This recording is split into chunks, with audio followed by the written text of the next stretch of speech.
Darren runs 711 weeks.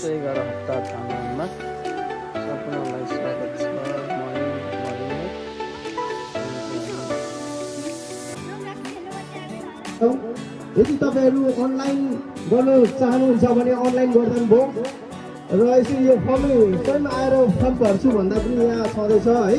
यसको price तपाईलाई ठुलो ओपन क्याटेगोरीमा 620 तपाईले सुन्नुभयो 620 छ। बच्चाहरूलाई 420 मात्र छ। स्कुलमा फर्म भर्नुभयो भने बच्चाहरूलाई चाहिँ यो फर्म गरेको अलिकति पहिला भनेर प्राइस भोलिन्टियर सुन्नु है ल भाइहरु पहिला सुरु बोर्ड खोल्दै त भाइ त्यो